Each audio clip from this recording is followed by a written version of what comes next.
So I got dissed by a career coach that has over 1 million LinkedIn followers. My name is Shauna Cole, and this is Career Interrupted. When I first started out in career coaching, naturally, I did my research. So I went online, I looked up coaches who seemed to be having success in the field. I came across this one coach, like, oh my gosh, she's doing awesome. She's got over 1 million followers. This is someone I want to follow and someone that I'm going to want to learn from. Over time, I was like, you know what? I really like her account. I'm actually going to reach out to her and see if she will meet with me. This is where my story of rejection begins. Make sure you stay to the end. I'm going to give you 3 lessons that we can take away from a situation where we're being rejected. So I reach out to her. I send her a message saying, hey, would you like to collaborate on a piece of career content? She says, great, yes, I would like to do that. We set up a Zoom call and we come up with ideas for the content. I was so pumped, guys. So I have a LinkedIn profile that I work pretty hard, that I've been working to grow. And I was like, oh my gosh, I'm gonna get featured on this coach's profile, and she's got over 1 million followers. So that's a lot of visibility for me and my profile. And also I was gonna be talking about a topic that is so near and dear to my heart and so important that I was really, really excited to get seen and get that level of exposure on the topic of recruitment bias. So we have our meeting, everything goes good. She actually puts a post on her LinkedIn profile where she goes into her audience and she asks them, hey, what sort of questions do you have? What unique challenges might you face if you're a member of a marginalized group? And then members of our audience actually submitted some really, really great questions. I'm gonna read some of them to you, like they were so good. Okay, I'm looking over here. Okay, there were questions like, how common is recruitment bias? I wondered if I put a more digestible name on my resume, would I be a more palatable candidate? Should a job seeker consider changing their name on their resume if they sound non-North American? Like, these are all good questions that actually reflect the challenges that marginalized job seekers face. So I got to typing. She sent me a document to fill in. So I was basically answering this list of questions. And I'm going to read you like a couple of my responses. Okay, so I got to typing, away I go. I said things like this. Our own individual lived experiences can have big impacts on how we see things. If we ignore those lived experiences and how they impact our opinions and judgments in the recruitment process, it can be really problematic. I said this, a candidate with a Black sounding name is 2 times less likely to get a job interview than someone with a white sounding name. Now, I reference the source that I'm taking that from as well. Okay, you can read the full article. I'll put a link to it in the description. Side note, I don't have plans on disclosing who this career coach is. I don't know if that's right or wrong. I would love to know what you think. I have no plans of disclosing who the career coach is. What do you think of that? Leave a comment and let me know. Okay, so I sent my responses. I did my research.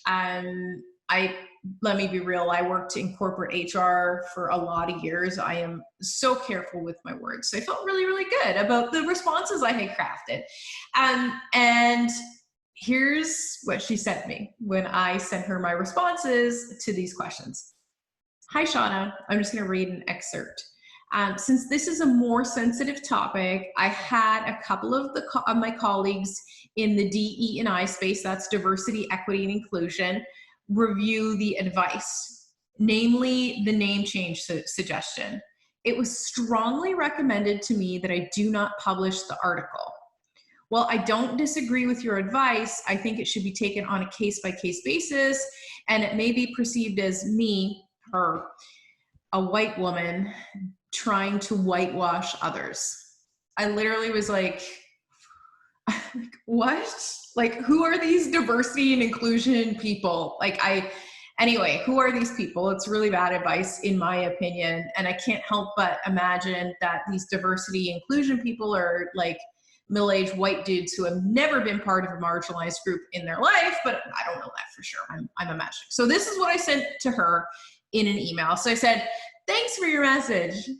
I had noticed that you had deleted a post. The post's looking for feedback. I can appreciate that this can become uncomfortable. However, if inclusivity is one of your core values, conversations like this are key.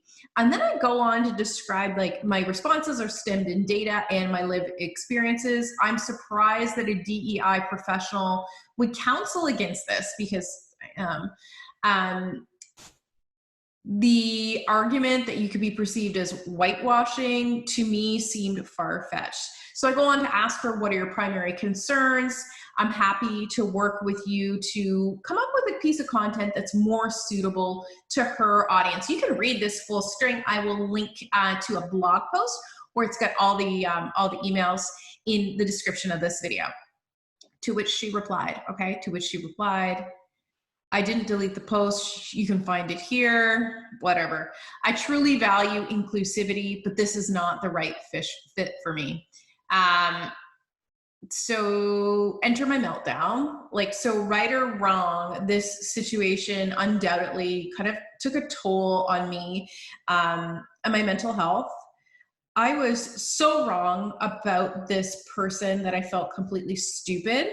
And I actually started to question my own judgment, like in a real way, to the point that I kind of like got paralyzed with like, I couldn't really post to LinkedIn. I thought like, you're just a moron. You really got duped here. How did you not see this? So I believe so deeply in this whole conversation around bias in hiring that it absolutely blows my mind that a career coach wouldn't be willing to talk about this stuff. These are real issues that candidates face. You can't ignore this. You can't tell people to write a resume and cover letter and all is going to be good. That is terrible advice.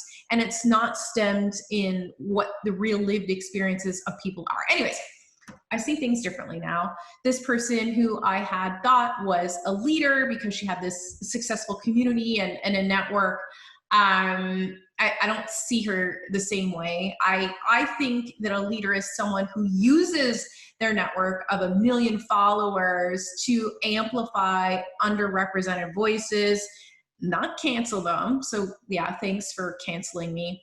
I think a leader talks about hard issues like the fact that, yes, it is harder for a Black person to get a job interview than a white person. I don't even know why you're in the career coaching business if you're not comfortable having these discussions. Like it makes zero sense. It surprises me, and it continues to surprise me that BIPOC people continue to follow this account. I'll be real. Every time because I do go there and creep on the account, it surprises me that BIPOC people are still there. So this whole experience put me in a state of just imposter syndrome. I was really second guessing myself, and I stopped reaching out to people. And I actually think it did impact my mental health. I was upset. So I was rejected by someone I looked up to and respected. As a job seeker, you might be feeling the same way. You might be feeling these bad things around rejection that I have felt, particularly in this situation. Here are 3 things I learned about rejection by getting dissed from this career coach with 1 million followers. I think the first one is rejection can really, really hurt your mental health.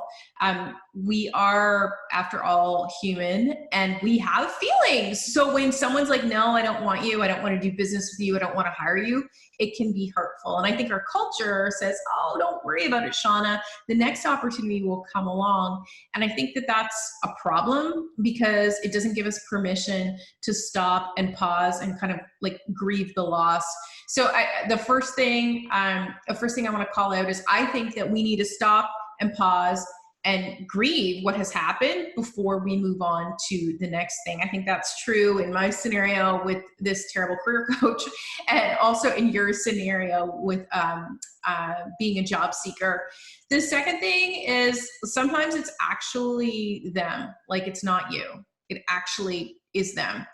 I know growing up, like in my career corporately, it was like pounded into me, like, don't play the victim, be accountable and own things. This is all pretty good advice. Like a lot of the time, yes, we should take ownership and ask hard questions and be accountable. It's all good advice. At the end of the day though, some people suck.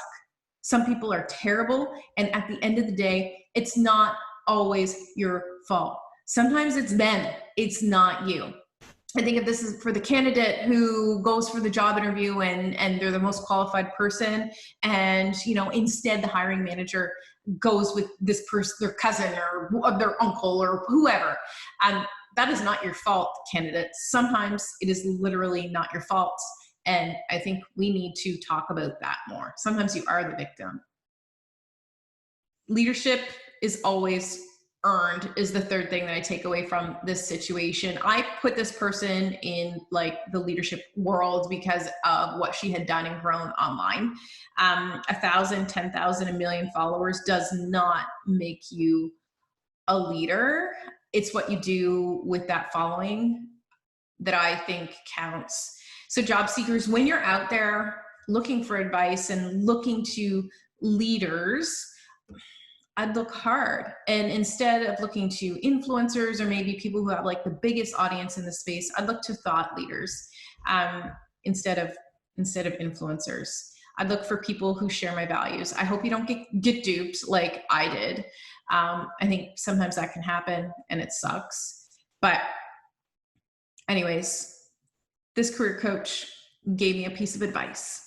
And she said, I hope that you will use this content and repurpose it in other ways, meaning the article that I wrote for her. So here I am doing just that. Read more about this on my blog. I'll link to it here. You can check out the exact email string, the article I talk about. What would you do if you were me?